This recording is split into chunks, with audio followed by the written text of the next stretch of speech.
वहाँ क्या कर रहे हो? बारिश हो रही है, दिख नहीं रहा तुम्हें? हाथ मिट्टी से भर कर आया है, मैं जाकर देखता हूँ, तुम सो जाओ। अरे अब रहने दो, वो सुबह भी देख सकते हो। किसी ने अगर देख लिया तो मुसीबत आ जाएगी, हमें संभल कर रहना होगा। तुम जाकर सो जाओ। अच्छा।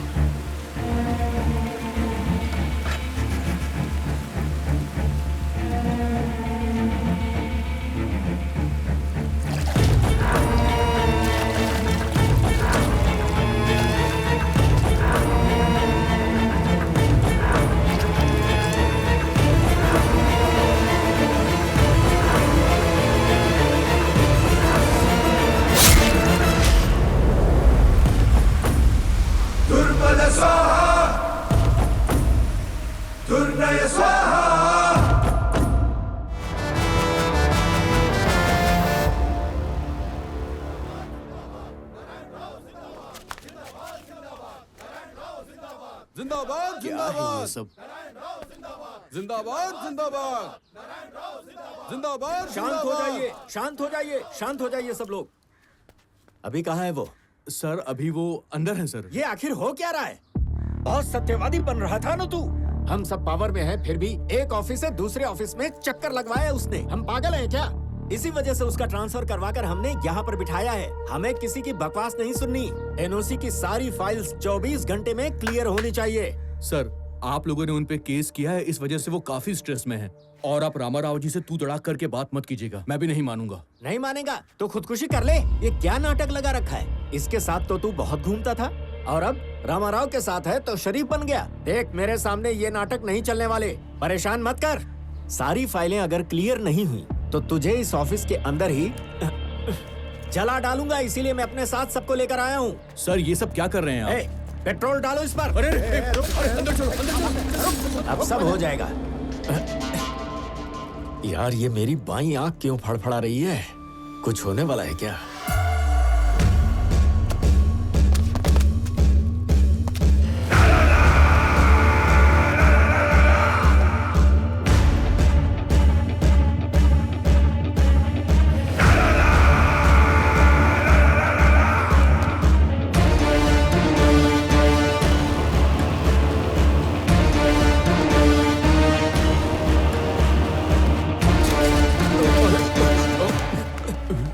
ये क्या था?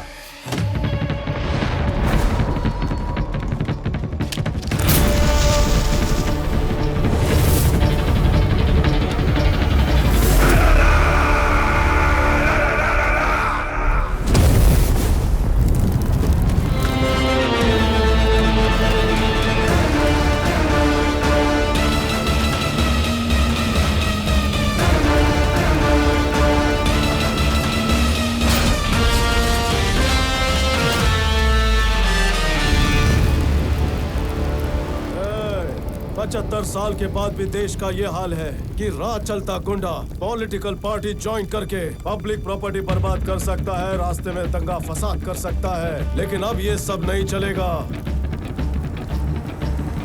Out out.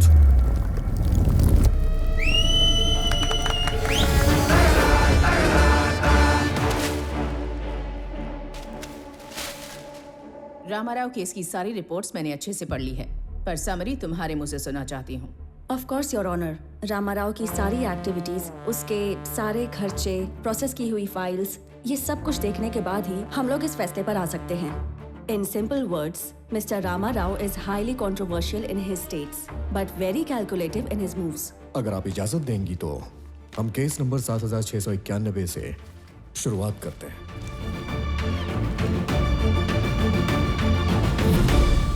मैं जब कलेक्टर की पद पर हूं तो भारत सरकार ने एक आयुर्वेदिक केंद्र का शुभारंभ मेरे हाथों से करने का विचार किया। ये मेरे लिए बहुत खुशी और गर्व की बात है। हमारी सरकार ने 3325 एकड़ की जमीन दी, ये हमारे लिए जीत की बात है। हमारे डिप्टी कलेक्टर रामाराव की वजह से ही ये कार्य मुमकिन हुआ है। इस एग्रीमेंट को जल्दी रद्द करना है। इस एग्रीमेंट को जल्दी रद्द करना है। इस एग्रीमेंट को जल्दी रद्द करना है। हरकी हाइतो जी, sir, as a token of appreciation to Mister Ramarao, felicitate him, please sir. Congratulations. Thank you so much. ये सब कुछ अभी के अभी बंद करो। सर क्या हुआ? पीछे के दरवाजे से कंपनी वाले आए हैं, ये बात किसानों को पता चल गई है सर। सब लोग बैरिकेड तोड़ के अंदर आ रहे हैं। ए सुनो, इस कंपनी वालों को सुरक्षा दो और रूल के हिसाब से एसपी को इन्फॉर्म करो। जाओ चलो सर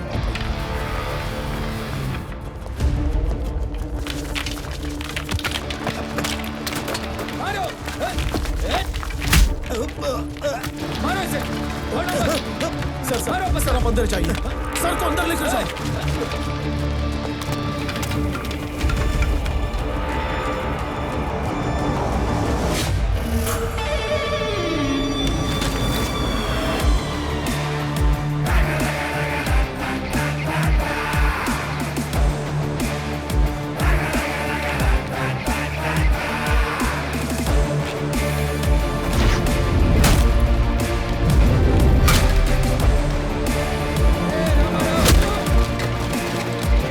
सारे पैसे दे दिए, जमीन का पोजीशन दे दिया, फिर ये सब क्या नाटक है? पेट नहीं भरा क्या? सही कहा, नहीं भरा।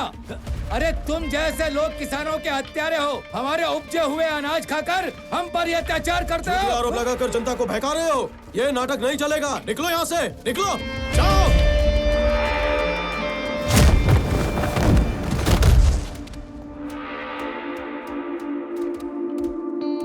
अरे बाप रे, इतने सारे लोग।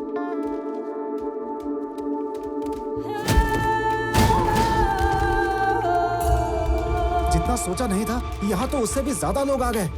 हमारे लोग उन्हें कंट्रोल नहीं कर पा रहे। एमएलए साहब को बताना पड़ेगा। चलो चलो जल्दी।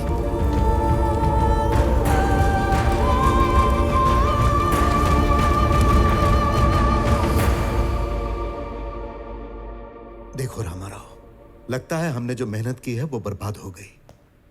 ऊपर से ऑर्डर आया है कि बात हाथ से निकलने से पहले इस प्रॉब्लम को सॉल्व करो। अगर ऐसे गुंडों से गवर्नमेंट डरने लगी तो आम जनता का क्या होगा सर? अंदर डाल के 3rd डिग्री दो, सुधर जाएंगे। ये किसान लगते हैं, गुंडे हैं।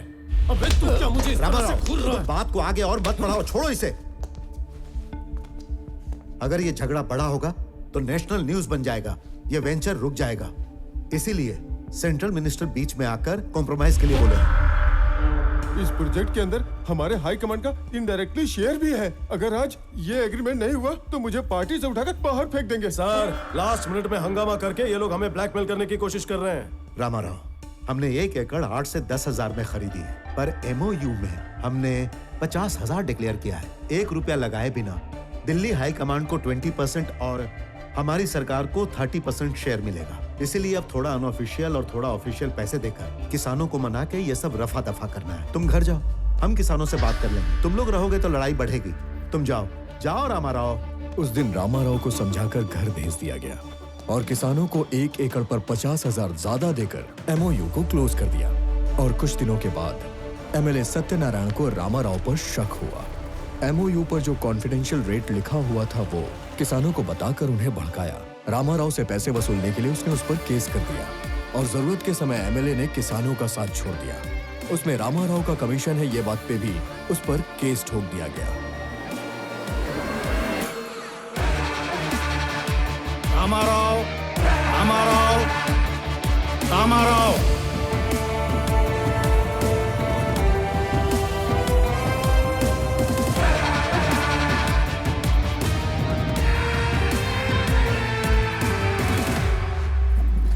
रामाराव जी, इससे पहले कि मैं जजमेंट सुनाऊं, क्या आप आखिरी बार कोर्ट से कुछ कहना चाहते हैं?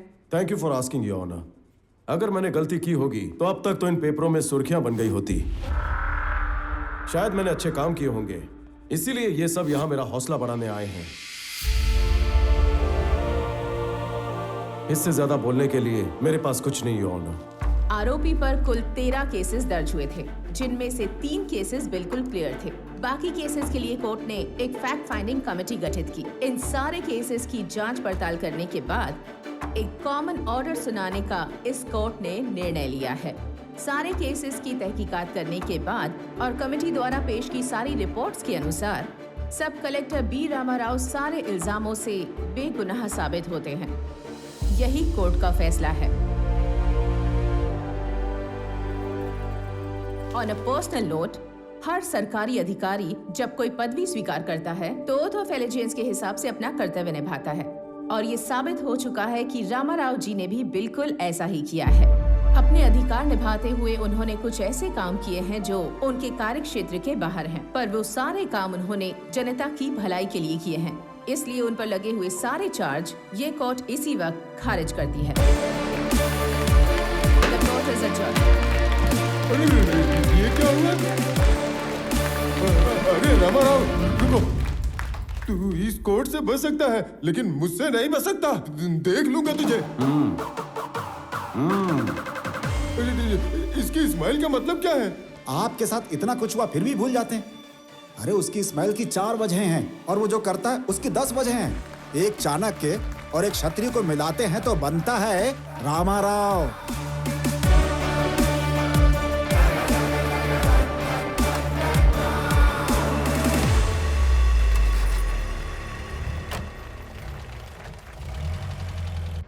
अरे मामा जी, आपका सामान तो कम दिख रहा है। वो हम तो तुम्हारे साथ ही। वो क्या है, बाकी का सामान इन्होंने गांव भेज दिया है। हम यहाँ 2 दिन रह के गांव वापस चले जाएंगे। घर की हालत क्या है वो भी पता नहीं। आपको कहीं जाने की जरूरत नहीं। हमारे घर के पीछे एक घर खाली है, मैंने पिताजी से बात कर ली है। ये हमारे साथ ही रहेंगे। आपको कहीं जाने की जरूरत नहीं, आप सब यहीं पर रहेंगे। आप इस परिवार का हिस्सा है और साथ रहने से ही परिवार बनता है। मैं आपको कैसे धन्यवाद कहूँ दामाद जी, आप दोनों के बिना मेरी जिंदगी कुछ भी नहीं।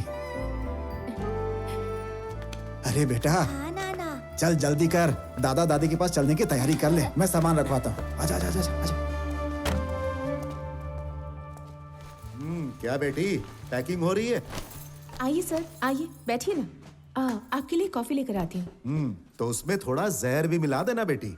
रामाराव जो कर रहा है उससे तो अच्छा ही होगा।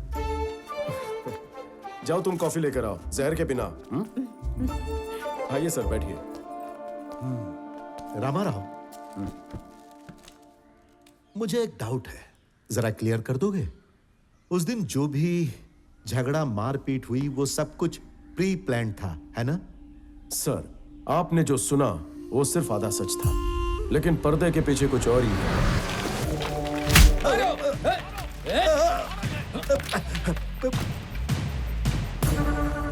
जब मैंने सिचुएशन को अपने कंट्रोल में कर लिया था, तब कंपनी सिक्योरिटी के भेस में एमएलए के आदमियों ने अपना घिनौना रूप दिखाया।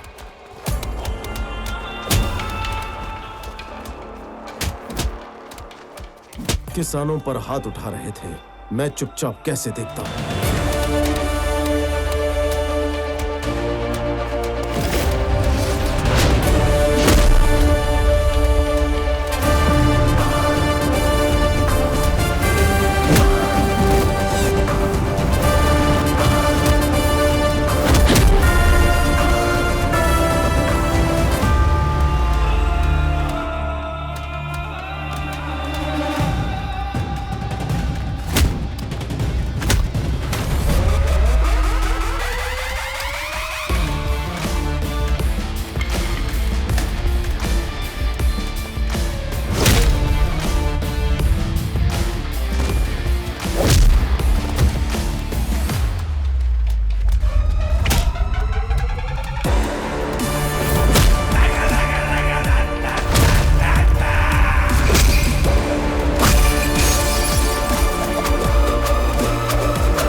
किस लिए?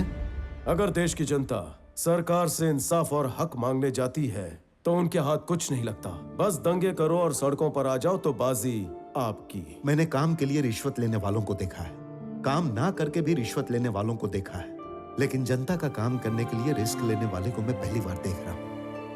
Really I am proud of you. Sorry, लगता है मैं गलत टाइम पर आ गई। नहीं बेटी, सही टाइम पर आई हो।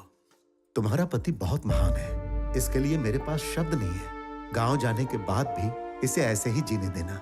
तुम्हारा पति इंसोमिनियाक है बेटी, मतलब जब तक कोई काम पूरा ना कर ले या चैन से सो नहीं सकता, तो इसे सोने मत देना बेटी। इसका जागते रहना ही लोगों के लिए जरूरी है। ट्रांसफर नहीं रोक पाया, sorry. I am going to miss a revolutionary officer.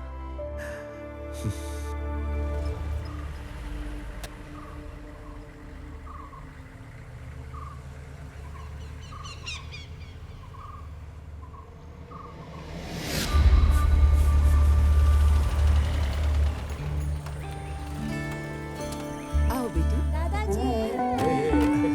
नमस्ते माँ जी। ये लीजिए माँ जी। नमस्ते बाबूजी। किसी की नजर ना लगे, बाहर वालों की, गांव वालों की, किसी की भी नजर ना लगे। अनंत, ये अच्छी तरह से फूट जाना चाहिए। जाओ। आओ बेटी, अंदर चलते हैं। आओ बेटा।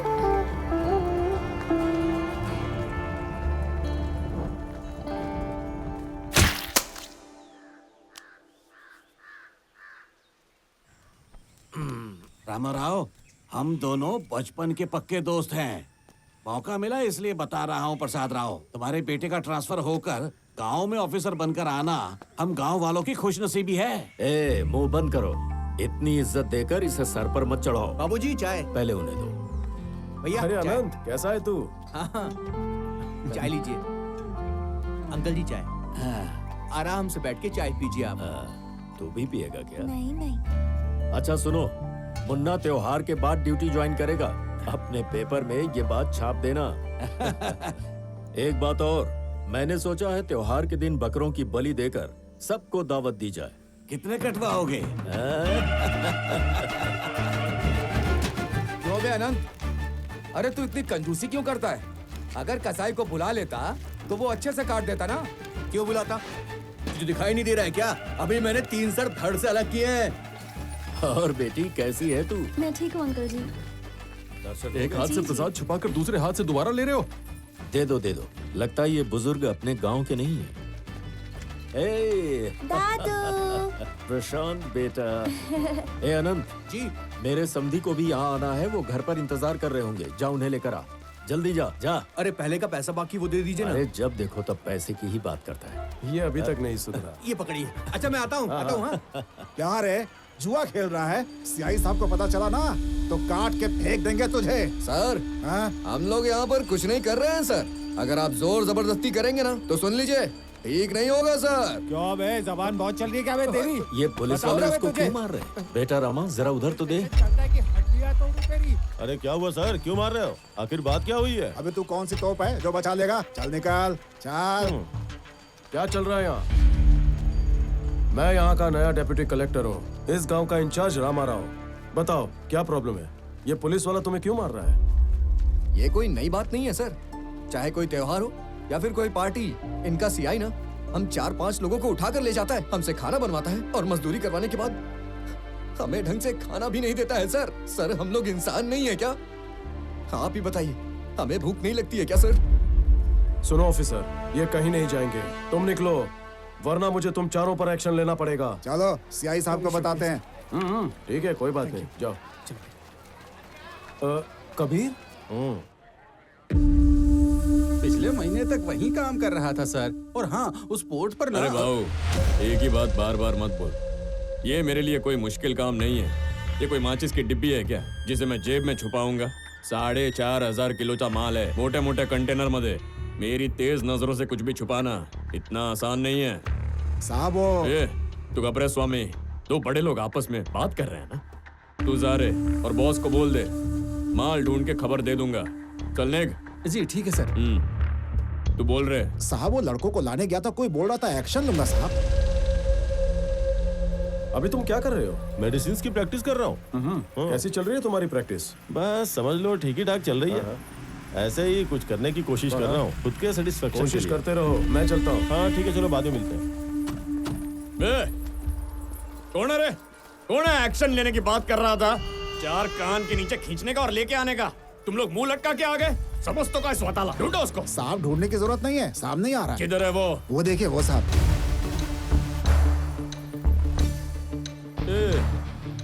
आखिर है कौन बे तू? अपने आप को बड़ा शाना समझता है क्या? और क्या रे, मेरे आदमी 4 चोरों को पकड़ के ले जा रहे थे तो टांग क्यों अड़ाया? क्रिमिनल्स को पकड़ने से रोकना भी एक क्राइम होता है, पता है तेरे को? पता है, तुम जैसे पुलिस वाले क्रिमिनल्स को क्राइम करने से तो रोक नहीं पाते हो और बेगुनाहों को शिकार बनाते हो। ये हीरो वाले डायलॉग कहाँ से सीखे? कहाँ से आया तू? मैं तेरे ये पंच डायलॉग सुनने को नहीं आया है। तू कहाँ बोल रहा होता एक्शन लेगा तू है? तू क्या एक्शन लेने वाला है रे? अगर तू इधर का डिप्टी कलेक्टर या एमआरओ है ना, तो चुपचाप ऑफिस का कुर्सी गरम करने का, स्टैम्प से ठप्पा मारने का और साइन करने का। पुलिस से पंगा ना गया सारे। ऑफिसर, मैं ऑफिस में बैठ के सर्टिफिकेट पे साइन करने वाला या राशन कार्ड बनाने वाला या मुफ्त की रिश्वत खाने वाला ऑफिसर नहीं हूँ। As an executive magistrate of this subdivision of the district, I am responsible for operating preventive sections of Code of Criminal Procedure. By the way, यहाँ पर जो भी इंसिडेंट हो रहे हैं, I clearly observed violation of fundamental rights, which is a crime. Crime तुम्हारे police वालों ने किया है, मतलब all of you. I will have to appear and explain your stand in my office if you extend this issue any further. साहब, उसने ऐसा क्या बोल दिया साहब? आपको उसने ऑफिस में आकर जवाब देने के लिए बोला है? नहीं तो क्या वो हम पर इंक्वायरी बिठा देगा क्या साहब? नो सब मेरे को नहीं पता स्वामी, लेकिन उसका बोलने का स्टाइल और फोर्स देख के लग रहा है कि शायद उसके पास पावर होएगा। सुन रहे साहब, अभी अपना दिमाग बहुत गर्म हो गया है, ठंडा करने के लिए कुछ बचा? ऐसी झक्कास लड़की बुलाया है ना साहब कि आपके शरीर में आग लगा देगी। चले क्या साहब?